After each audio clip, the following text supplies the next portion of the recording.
Good morning. જોઈએ English subject, તો કે ઇંગ્લિશ સબ્જેક્ટનો આપણે બે ભાગ પડે છે, એક ટેક્સ્ટ બુક અને એક ગ્રામર. તો એમાં પણ જોઈએ તો કે ગ્રામરમાં આજથી આપણે સ્ટાર્ટિંગ કરશું, અને ગ્રામરનો સૌથી પહેલો ટોપિક છે આપણો ટેન્સ. અને ટેન્સમાં પણ આપણે સૌથી પહેલો ટેન્સ શરૂ કરીશું simple present tense. Simple present tense, સાદો વર્તમાન કાળ. તો જોઈએ કોઈ પણ ટેન્સ ભણીએ એટલે સૌથી પહેલાં આપણે એના ત્રણ ભાગ પડે. એક તો આવશે એની ઉપયોગિતા, બીજું આવે એના ઓળખ દર્શાવતા શબ્દ, એને આપણે કહીએ ઇંગ્લિશમાં તો કીવર્ડ્સ કહેવાય, નોવેલ વર્ડ્સ કહેવાય. આ ઉપરાંત છે આપણે એની વાક્ય રચના છે. તો કે સૌથી પહેલાં જોઈએ આપણે એના ઉપયોગિતા, કે એનો ઉપયોગ શું છે, કઈ કઈ જગ્યાએ આપણે આ સાદો વર્તમાનકાળ સિમ્પલ પ્રેઝન્ટ ટેન્સનો ઉપયોગ કરી શકીએ છીએ, એ વસ્તુ જોઈએ. તો કે જો સૌથી જ પહેલો એનો ઉપયોગ છે આપણો રોજિંદી ક્રિયા, કે આપણે ડેઇલી રોજબરોજની થતી ક્રિયા દર્શાવવા માટે આપણે શેનો ઉપયોગ કરીએ છીએ? Simple present tense. સવારે જાગીએ ત્યારથી રાતે સૂઈએ ત્યાં સુધીની કોઈ પણ ક્રિયાઓ, એમાં આપણે મોસ્ટ ઓફલી કાર્ય, આપણા રોજિંદુ કાર્યો, એવા કાર્ય દર્શાવવા માટે આપણે સિમ્પલ પ્રેઝન્ટ ટેન્સનો ઉપયોગ કરીએ છીએ. ત્યારબાદ છે ટેવરૂપી થતી ક્રિયા દર્શાવવા. ટેવરૂપી, અને ટેવરૂપી મતલબ આપણે બીજો આદત પણ આપણે કહી શકીએ. કોઈ લોકોની આદત છે, ટેવ છે, એ કોઈ પણ ક્રિયા દર્શાવવા માટે પણ સિમ્પલ પ્રેઝન્ટ ટેન્સ સનાતન સત્ય હંમેશા માટે સાચું હોય તેવું દર્શાવવા માટે, કે જે વસ્તુમાં ક્યારેય ફેરફાર થવાની સંભાવના જ ન હોય એવી ઘટનાઓને સનાતન સત્ય કહેવાય છે. ત્યારબાદ કહે છે કે વૈજ્ઞાનિક સિદ્ધાંતો, કે ગાણિતિક નિયમો, વિજ્ઞાનના સિદ્ધાંતો છે, ગણિતના નિયમો છે, કહેવતો છે, સુવિચારો છે, રૂઢિપ્રયોગો છે, આ દરેક વસ્તુઓનો દર્શાવવા માટે આપણે સિમ્પલ પ્રેઝન્ટ ટેન્સનો ઉપયોગ કરીએ છીએ. ત્યારબાદ જોઈએ તો કે એના કીવર્ડ્સ કયા કયા આવશે, ઓળખ દર્શાવતા શબ્દ. તો કે ઓળખ દર્શાવતા શબ્દમાં પહેલો શબ્દ છે એવરીડે, દરરોજ. ત્યારબાદ છે એવરી યર. તો કે એવરી યરનો મતલબ થશે દર વર્ષે, એવરી વીક દર અઠવાડિયે, એવરીવાળા બધા જ શબ્દ, દર અઠવાડિયે છે, દરરોજ છે, XYZ. ત્યારબાદ છે ડેઇલી, દરરોજ. ઓફન એટલે થશે અવારનવાર, આપણે વારંવાર પણ કહી શકીએ એને. ઓલવેઝ હંમેશા. રેગ્યુલરલી નિયમિત રીતે. સમટાઈમ્સ ક્યારેક. યુઝ્યુઅલી સાધારણ રીતે. જનરલી સામાન્ય રીતે. ETC etcetera. આવા કેટલાય શબ્દો આપણે સાદા વર્તમાનકાળને આપણે દર્શાવતા આવી શકે છે. એમાં જોઈએ તો કે આપણી વાક્ય રચના. વાક્ય રચનાની ઇંગ્લિશમાં કહીએ તો કે સેન્ટેન્સ પેટર્ન. સેન્ટેન્સ પેટર્ન વાક્ય રચનાના આપણા ત્રણ ભાગ પડશે: પોઝિટિવ, નેગેટિવ અને ઇન્ટ્રોગેટિવ. પોઝિટિવ મતલબ હકારાત્મક, નેગેટિવ એટલે નકારાત્મક, ઇન્ટ્રોગેટિવને આપણે બીજું કહીએ તો કે ક્વેશ્ચન કહી શકીએ છીએ, પોઝિટિવને અફર્મેટિવ કહી શકીએ છીએ. એ રીતે પોઝિટિવ વાક્ય રચના જોઈએ તો કે સૌથી પહેલાં વાક્યની શરૂઆત થશે સબ્જેક્ટથી. સબ્જેક્ટ પ્લસ V1 એટલે કે ક્રિયાપદનું મૂળ રૂપ અથવા તો ક્રિયાપદનું SKES વાળું રૂપ, પ્લસ ઓબ્જેક્ટ કર્મ પ્લસ OW અધર વર્ડ્સ અન્ય શબ્દ.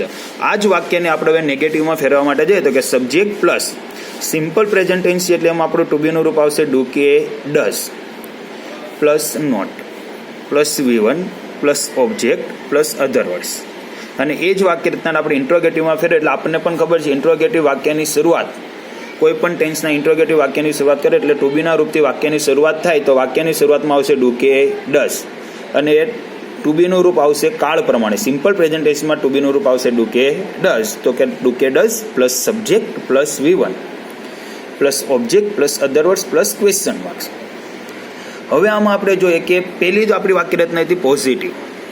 એમાં હતું V1 અથવા તો ક્રિયાપદનું SKES વાળું રૂપ. તો એમાં આપણે જોઈએ તો કે ક્રિયાપદનું SKES વાળું રૂપ ક્યારે લગાડવું પડે અને V1 ક્યારે લગાડવું પડશે, મૂળ રૂપ ક્યારે લગાડવું પડશે.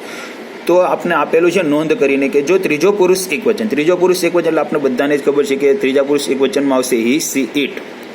તો કે હી, સી, ઇટ સાથે ક્રિયાપદનું SKES વાળું રૂપ આવે. તો આની સિવાય આપણા વૈધા કયા કયા? તો કે આપણે વધ્યું આઈ, વી, યુ, ધે.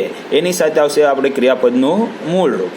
અને ત્યારબાદ આવ્યું આપણે ટુ બીના રૂપ. અહીંયા બે આપેલા છે ડુ, કે, ડઝ. તો કે ડુ કોની સાથે લાગે ને ડઝ કોની સાથે લાગે? તો કે આઈ, વી, યુ, ધે સાથે ડુ લાગશે અને હી, સી, ઇટ સાથે ડઝ લાગશે. એટલે ટૂંકમાં કહે તો કે ત્રીજા પુરુષ એક વચન સાથે ડઝ લાગે અને બાકીના બધા સાથે શું લાગશે? ડુ લાગશે.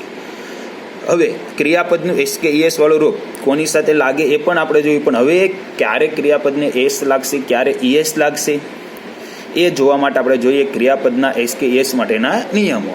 તો સૌથી પહેલો નિયમ આપણે એવું કહીએ કે જો ક્રિયાપદને અંતે S, double S, CH, SH, x કે ઓ આપેલું હોય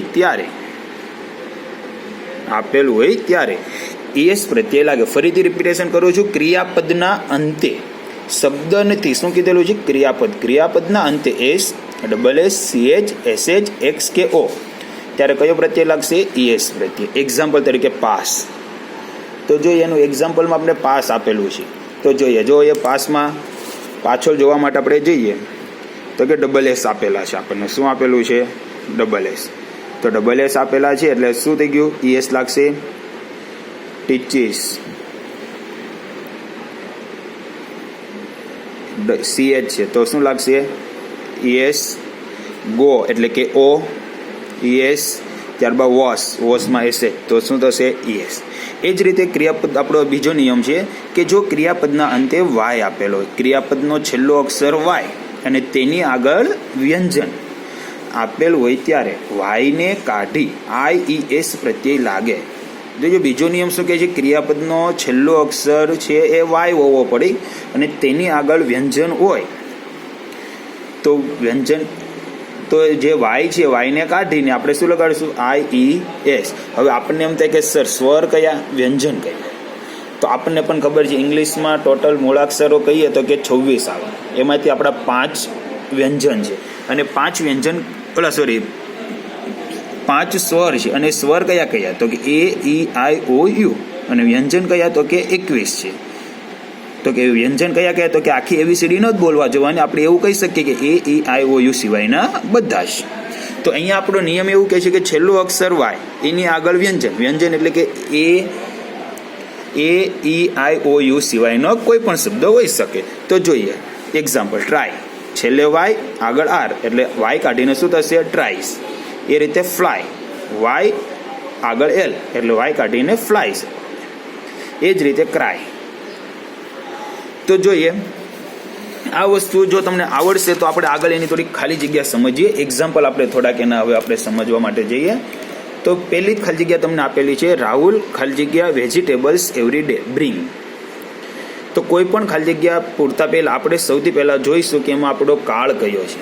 તો અહીંયા આપણે એવરીડે પરથી ખબર પડે છે કે આપણો આ કાળ કયો છે? Simple present tense. હવે સિમ્પલ પ્રેઝન્ટ ટેન્સ આવે એટલે વાક્ય રચના જોઈએ. તો કે વાક્ય રચનામાં ખબર પડે છે કે આ આપણી પોઝિટિવ વાક્ય રચના છે. જો નેગેટિવ હોય તો નોટ હોય, ઇન્ટ્રોગેટિવ હોય તો વાક્યની શરૂઆતમાં ખાલી જગ્યા હોય ને લાસ્ટમાં ક્વેશ્ચન માર્ક્સ હોય. તો આ તો આપણી પોઝિટિવ છે, માત્ર એક જ ખાલી જગ્યા આપેલી છે અને એક જ ખાલી જગ્યા હોય એટલે આપણી પોઝિટિવ વાક્ય રચના હોય. તો પોઝિટિવમાં આપણું શું હતું? સબ્જેક્ટ પ્લસ V1 અથવા SKES વાળું રૂપ. તો જોઈએ સબ્જેક્ટ કોણ છે? રાહુલ છે એટલે હિસી ઇટ સાથે આપણું ક્રિયાપદનું કયું રૂપ આવશે? SKES વાળું રૂપ. તો આજે આપણું બ્રિંગ છે તો બ્રિંગનું શું થશે? બ્રિંગ્સ થશે. શું થશે? બ્રિંગ્સ. એ જ રીતે બીજું જોઈએ, હાઉકર્સ ખાલી જગ્યા નોટ ખાલી જગ્યા ફ્રૂટ્સ ડેઈલી. જોઈએ આમાં કાલની ઓળખ દર્શાવતો શબ્દ છે ડેઈલી. તો જોઈએ હાઉકર્સ મતલબ ફેરિયાઓ. શું થાય? ફેરિયાઓ. તો બહુવચન છે, બહુવચન હોય એટલે કે હિસી ઇટમાં તો આવશે નહીં. શેમાં આવશે? હાઉકર્સ તેમાં. એટલે પહેલું તો શું આવશે? ડુ. અને ત્યારબાદ સેલનો સેલ, કારણ કે ડુ કે ડઝ પ્લસ V1 આપેલું છે આપણને. ત્યારબાદ ત્રીજી ખાલી જગ્યા છે ખાલી જગ્યા હી ખાલી જગ્યા ક્રિકેટ ઓલવેઝ પ્લે. ક્વેશ્ચન છે તો ઓલવેઝ પરથી ખબર પડે કે સિમ્પલ પ્રેઝન્ટ ટેન્સ છે એટલે હવે આમાં આપણે બે જ વસ્તુ આવશે કે એક તો ડુ કે ડઝ અને તેની સાથે V1. તો હી સાથે શું આવશે? તો કે ડઝ અને સાથે આવશે V1 શું આપેલું છે? ક્રિયાપદ પ્લે. આ જ રીતે આપણે તમને હું થોડુંક 10-12 ખાલી જગ્યા આપું છું જે તમારે મને સોલ્યુશન કરીને પર્સનલી મોકલવાની રહેશે.